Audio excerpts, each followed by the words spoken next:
복합니다. 저는 오늘 본문의 말씀을 가지고 예수님의 치유 사역에 대해서 함께 은혜를 나누려고 합니다. 예수님은 지금 전도 여행을 하고 계십니다. 갈릴리 지방에서 계속 복음을 전하시다가 이제 지난 우리 주에는 지중해 쪽으로 나갔던 말씀드렸죠. 바닷가가 있는 곳이고요. 두로, 그다음에 오늘 보면 시돈, 그 데가볼리 이렇게 해서 그 바닷가 지역과 그다음에 그 중간 지역을 전도하시면서 다시 갈릴리로 돌아오시는 그런 과정을 보여주고 있습니다. 예수님께서는 이 병든 자를 치유하는 이 사역을 굉장히 중요하게 여기고 계신 것 같아요. 이것이 예수님의 사역 가운데 한 부분입니다. 예수님은 복음을 전하시고 치유하시고 그리고 귀신을 내어 쫓으시는 이런 축사 사역을 하셨습니다. 그리고 말씀을 가르치셨습니다. 이런 말씀을 가르치는 이런 사역들과 이 모든 것이 함께 이렇게 이루어지고 있는 걸 보게 됩니다. 그럼 도대체 왜 하나님께서는 예수님을 통해서 많은 병자를 고치시는 일을 허락하셨을까 하는 것입니다. 그 이유가 몇 가지가 있습니다. 첫 번째는 사람들로 하여금 예수님이 누구신지를 분명히 보여주기 위해서입니다. 그래서 예수님이 하시는 그 치유 사역은 모두가 정말 불가능한 병을 고치는 병들이었어요. 주로 우리가 의사들이 뭐 약을 먹으면 낫고 수술하면 낫고 이런 정도가 아니라 완전히 고칠 수 없는 질병을 고치는 거예요. 한 번도 일어나 걷지 못한 사람 안진뱅이를 그 자리에서 일어나서 걷게 만들어 버려요. 손이 말라 비틀어져서 장애인이 된 사람을 손을 뻗어서 움직이게 만들어서 사용할 수 있게 만들어 버려요. 그 눈이 먼 봉사입니다. 한 번도 눈을 떠보지 못한 사람이에요. 눈을 뜨게 만들어서 세상을 보게 만들고, 죽었던 사람을 썩어서 냄새가 나고 물이 흘러내리는 그런 사람을 장사한 지 사흘이 지난 그 사람을 살려버리는 그런 사역을 통해서 예수님이 누구신지를 분명히 보여주는 겁니다. 하나님이 보내신 분이 하나님의 아들이시대요. 그 사람이 할 수 있는 영역이 뛰어넘어 버렸어요. 선지자가 할 수 있는 일을 뛰어넘어 버렸습니다. 그리고 또 한 가지는 이 예수님께서는 우리가 당하는 이 고난은 육체의 고난을 덜어주길 원하시는 거예요. 인류가 원래부터 병든 자로 태어나게 하지 않으셨잖아요. 하나님께서 병든 자의 모습으로 창조하지 않으셨거든요. 그런데 왜 병들어야 했냐 이겁니다. 그 모든 근원이 사실은 이 죄로 말미암은 인류의 그 불행이지 않습니까? 그런데 그런 불행을 어떻게 해요? 주님께서 고쳐서 우리를 자유케 해주는 것입니다. 예수 그리스도 안에서는 모든 게 자유해지는 거예요. 그래서 죄와 사망의 권세로부터 자유해지고 질병의 권세로부터 자유해지고 그리고 영원한 생명을 얻어서 주님과 함께 동행하며 살아가는 삶으로 바뀌는 거죠. 과거에는 죄의 종로로 타고 사탄이 시키는 대로 끌려다니던 내 삶이 내 마음대로 되지 않던 삶에서 하나님의 자녀의 삶으로 살아가는 그런 사람으로 고쳐 놓아주시는 치유하시는 사역을 말씀하시는 거예요. 예수 믿는 것은 종교가 하나 바뀌는 게 아닙니다. 삶 전체가 바뀌는 겁니다. 새로워지는 것이죠. 그래서 저는 여러분 그걸 재창조다 이렇게 말씀하고 싶어요. 새롭게 지어지는 겁니다. 그래서 너희는 새로운 피조물이다. 그렇게 말씀하셨어요. 새로운 피조물이에요. 그러니까 우리는 어떤 사람이 옛사람을 벗어버리고 새사람을 입으라. 지금 이렇게 말씀하시는 거예요. 우리는 그러니까 과거의 나와는 작별하셔야 돼. 예수 믿기 전에 나 작별하셔야 돼. 우리는 새 사람을 입고 하나님의 자녀로서의 삶을 살아가는 겁니다. 그 가운데 하나가 뭐예요? 치유가 있는 것입니다. 치유가 있는 거예요. 자, 오늘 본문의 말씀 보게 되면 예수님께서 오늘 한 사람을 만나게 되는데 그 사람이 어떤 사람이냐? 여러분이 성경에 나와 있어요. 우리 32절 말씀에 나와 있습니다.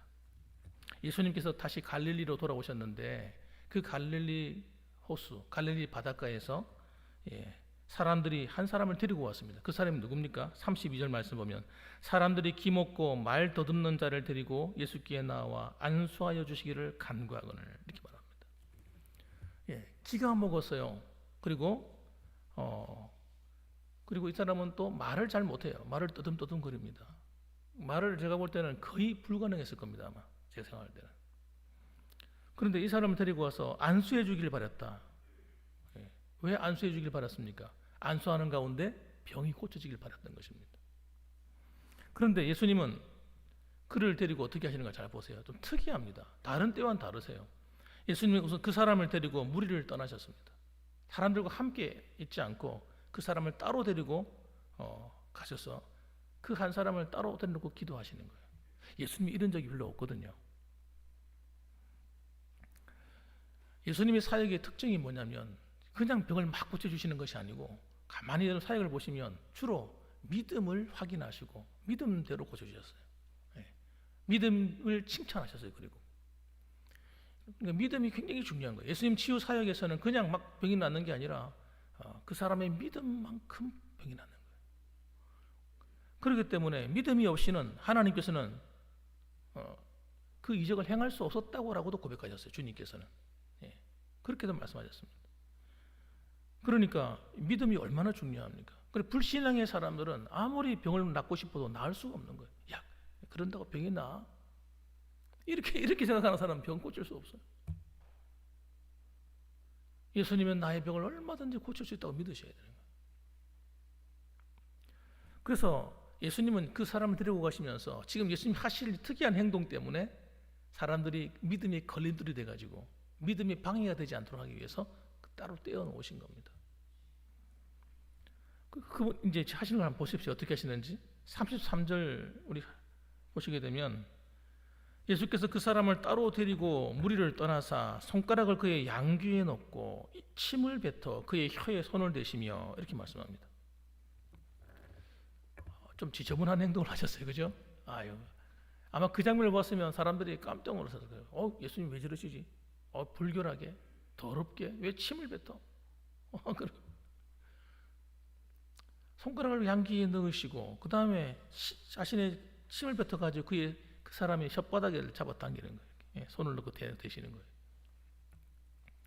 왜 그렇게 하셨을까? 제가 볼 때는 그 사람의 믿음 때문인 것 같아요. 그 사람 믿음이 부족한 거예요. 말씀만 하셔도 낫는 그런 믿음이 없는 거예요. 그 사람에게는 여러분. 그러니까 뭔가 희한한 행동을 해주길 바라는 그런 마음이 있는 것 같아요. 그래서 그 사람의 믿음에 맞추어서 주님께서 사역하신 게 아닐까. 그건 제 생각입니다만 그렇습니다. 그러나 다른 사람들이 볼 때는 어떻습니까? 이상하다 생각하기 때문에 주님이 이적을 행하실 때 오히려 방해가 되는 거예요. 그래서 믿음이 없는 사람을 물리치고 조용히 하고 난다. 조용히 두 사람 사이에서 이루어지는 변화입니다. 주님께서 말씀하십니다. 34절 보면 하늘을 우러러 탄식하며 그에게 이르시되 탄식하는 거예요. 왜 탄식하셨을까요? 안타까워서 불쌍해서. 왜 이렇게 살아야 되는가? 하나님이 사랑하시는 자들이 왜 이렇게 비참하게 살아야 되냐? 태어나서 귀가 안 들리니까요. 이 사람은 귀가 안 들려. 귀가 먹은 사람이에요. 태어날 때부터 말도 못했어요.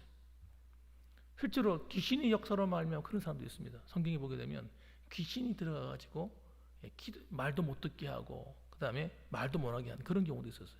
그런 거는 귀신을 쫓아 축사해버리면 나아버렸어요. 이건 좀 약간 다른 것 같죠?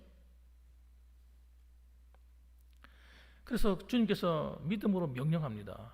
에바다 하고 명령하십니다. 에바다 하는 분은 열려라 그런 뜻이죠. 막혀있는 귓구멍아 열려라. 귀가 열려라. 막혀있는 입에 이 입은 열려있는지 모르겠지만 이 말을 할 수 있는 능력이 잃어버린 이 입을 열려라 이렇게 말씀하죠. 열려라 하는 순간 놀라운 일이 일어났어요. 귀가 들리고 말을 하게 된 겁니다. 여러분 이건 사실 여러분 볼 때 하나님이 기적이니까 할 수 있겠지 하지만 논리적으로 하나도 안 맞는 말이에요. 과학적으로도 말이 안 되는 이야기입니다. 왜냐하면 사람이 언어를 구사하게 되는 것은 어느 날 갑자기 언어를 말할 수 없습니다. 왜냐하면 언어는 여러분 모방이거든요. 모방. 아이들이 말을 하게 되는 것은 여러분 아이를 키울 때 그 아이한테 아무도 말을 붙이지 않으면 아이가 언어를 배울 수가 없어요. 그래서 부모가 아이들에게 자꾸 어린애처럼 응용 이렇게 하지 말고 말을 해주라 그러잖아요. 사랑해, 너를 너 이때 이렇게 해야 돼. 걱정하지 마. 자꾸 말을 해주라 그렇게 말하거든요. 아이처럼 대하지 말라는 거예요. 왜냐하면 아이가 부모의 언어를 듣고 말을 듣고 말을 배우기 때문에 그런 겁니다. 사람은 여러분 들어야 압니다. 들어야 말을 어떻게 하고 발음을 어떻게 해야 되는 줄 알지. 듣지도 않고 말을 할 수 있는 건 불가능한 거예요. 그래서 청각 장애인들 같은 경우는 보면 이 기가 먹은 사람은 말도 못하는 거예요. 그래서 말을 할 줄 몰라서 그런 것이 아니라, 입에 자꾸를 채나 그런 게 아니라 들은 것이 없으니까 말할 줄 모르는 거예요. 그래서 청각 장애는 반드시 언어가 안 됩니다. 그래서 어버버 발음 이렇게 합니다. 잘 몰라요. 그러니까 여러분, 오늘 이 사람이 예수님의 말씀으로 에바다 하고 명령할 때에 열렸는데, 이게 여러분 귀가 안 들린 사람인데 어떻게 말을 하냔 말이에요. 이 말이 안 되는 이야기인 거예요. 언어의 능력이 그냥 갑자기 생길 수 없잖아요. 그래서 이게 여러분, 이 기적은 보통 기적이 아닌 거예요. 엄청난 기적이 일어난 겁니다. 언어가 회복되기 시작했어요. 따라 말을 할 수 있게 되었습니다. 35절 말씀 보니까 그의 귀가 열리고 혀가 맺힌 것이 곧 풀려 말이 분명하여지더라. 어느란 말, 하던 말이 분명하게 발음을 하게 된 겁니다. 정말 놀랍죠. 저는 예수 그리스도를 믿기 전에 우리 모두가 어떤 사람들이냐, 영적으로는 다 기가 막힌 사람을 생각합니다. 하나님 말씀을 들어도 무슨 말인지 못 알아듣는, 제가 그랬어요. 저는 어릴 때부터 성경을 듣고 어릴 때부터 예배를 드리고 자랐습니다. 무슨 말인지 몰랐어요. 그냥 재미있는 다윗 이야기하면 다윗 이야기, 동화 같은 그런 이야기 들었어요. 솔로몬 이야기 뭐 이런 거, 예수님의 어떤 이런 이야기, 그 이야기로 들었지 그것이 사실이라고 생각해 본 적이 별로 없었어요. 그런데 어느 날 예수님을 만나게 되었어요. 예수님을 영접하게 되었습니다. 그런데 희한한 일이 일어났어요. 제 귀가 열려버렸어요. 목사님이 설교를 하는데 그 전까지는 무슨 말인지 모르겠더라고요. 답답해요. 가면 잠만 와요. 잠만. 무슨 말인지 모르니까 잠만 오지. 그리고 설교가 어떻게 들리냐면 윤리적인 이야기, 도덕적인 이야기로 들려요. 착하게 살아라, 바르게 살아라, 이렇게만 들렸어요. 그런데 어느 날 귀가 열리니까, 이야, 이게 무슨 말씀이야? 세상에 이런 말씀이 있었어? 하나님 말씀이 막 깨달아지기 시작하는 거예요. 예? 하나님 말씀이 깨달으니까 은혜 받는다 그러잖아요. 은혜 받는다. 은혜 받는단 말이 그전에는 무슨 말인지도 몰랐어요. 하나님 말씀이 깨달아지니까 은혜라는 게 되는 거예요. 은혜가 되는 거예요. 마음에 감동이 일어나고요. 누가 뭐라 하는 것도 아닌데 나도 모르게 죄 회개가 일어나고요. 눈물이 흘러내리고요. 왜 찬송을 부르는데 왜 그렇게 눈물이 납니까? 눈물이 막 흘러내리는 거예요. 기도하는데 기도를 좀 멈추고 싶은데 기도가 멈춰지질 않는 거예요. 여러분, 하나님이 성령이 막 역사하시는 거예요. 말씀이 막 깨달아지는 거예요. 그러니까 여러분, 귀가 열리니까 뭐가 함께 열려요? 입이 열리는 거예요. 기도할 줄 모르는 사람이 기도하게 되는 거예요. 하루는 철야기도에 참석했습니다. 한 번도 안 가본 철야기도를 참석했는데 철야기도에 기도를 어떻게 해야 될지 모르겠더라고요. 전부 다 통성으로 막 부르짖어가지고 기도하는데 이 사람들 기도를 참 잘한다. 어떻게 저렇게 기도하지? 나는 기도할 게 별로 없는데. 몇 개 기도하고 나면요, 기도할 게 없어요. 그래도 내가요, 기도의 문이 열리기 시작하는 거예요. 예배 시간에 앉아서 기도하는데 예배가 마쳐도 기도가 안 멈추는 거예요. 예. 하나님이 내 영적인 귀를 열어주시고 나니까 내 영적인 입술이 열려버렸어요. 여러분, 예수 그리스도를 믿게 되면 이런 변화가 일어나는 줄 믿으시기 바랍니다. 그래서 여러분, 신앙생활은 여러분, 이 믿음을 가지게 되면서 영적인 귀가 열리고 입술이 열려야 돼요. 그래야 신앙생활이 되는 겁니다. 억지로는 안 돼요. 신앙생활은 억지로 하라 되겠습니까? 여러분도 해보시기 아시겠지만. 그래서 믿음에 연약한 성도들이 특징이 뭐 어떻습니까? 예, 들을 귀가 안 열려, 준비가 안 되네. 들을 귀가. 말씀을 들어도 저 말이 무슨 말인지 몰라요. 들어도 그 말이 내게 유익한 말로 안 들려요. 그래서 이거 기도해 줘야 되는 거예요. 하나님, 따라합시다. 주여, 들을 귀를 열어 주옵소서. 예, 영적인 귀가 열리게 하여 주옵소서. 그렇게 기도를 해 주셔야 돼요. 예, 기도해 주셔야 돼요.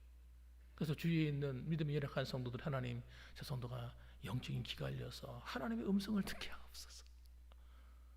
그러는 가운데 여러분, 신앙이 문이 열리는 거예요. 또 기도하셔야 됩니다. 따라합시다. 주여, 영적인 입술이 열려 기도할 수 있도록 도와주시옵소서. 그렇게 기도해 주셔야 됩니다. 영적인 입술을 기도할 수 있도록. 기도가 여러분 논리적으로 기도가 되게 힘들거든요. 막 따져가지고는 기도 몇 가지 할 수가 없어요. 하나님께서 기도할 혀를 주셔서 여러분 기도하게 만들어요. 그래서 여러분 전도하고 복음 전하는 것도 마찬가지. 억지로가 안 돼. 억지로 안 되더라고요. 전도할 마음이 막 생기게 되는 거예요. 이상하게 누가 뭐라 하는 것도 아닌데 전도하고 싶은 마음이 막 생겨. 만나면 예수님 믿으라고 말하고 싶어. 이게 여러분 이게 성령의 역사요. 하나님의 은혜입니다. 그래서 여러분 우리 교회 안에도 주님이 오늘 말씀하시기를 에바다 하는 음성이 들렸으면 좋겠어요. 그래서 믿음에 연약한 성도들이 힘을 얻고 영적인 귀가 열리고 입술이 열려서 하나님과 만나고 대면하고 영적인 문이 열리면 그 다음에 우리 삶의 문이 열립니다. 삶에도 하나님의 은혜의 문이 막 열려요. 그래서 하나님이 우리의 삶을 고치고 변화시킵니다. 그렇게 되면 여러분 되는 거죠. 되는 거죠. 그래서 사랑하는 성도 여러분, 오늘도 주님의 이 치유하시는 이 사역은 여러분 하나님의 뜻이에요.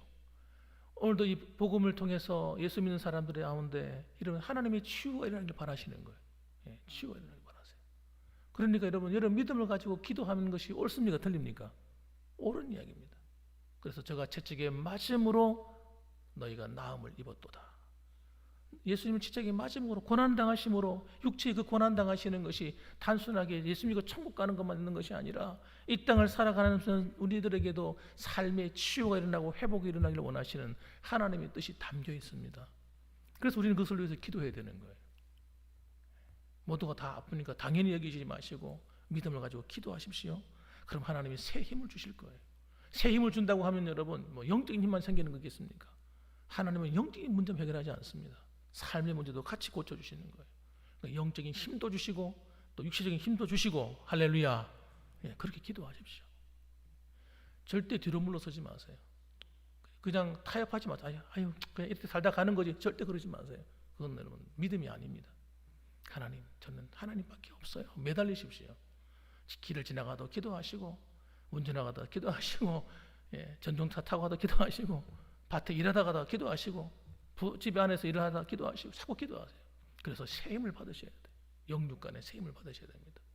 그래서 여러분 주님의 그 치유의 역사가 예수 믿는 모든 성도들에게 함께 하시기를 주님의 이름으로 축원합니다. 아멘. 기도하겠습니다.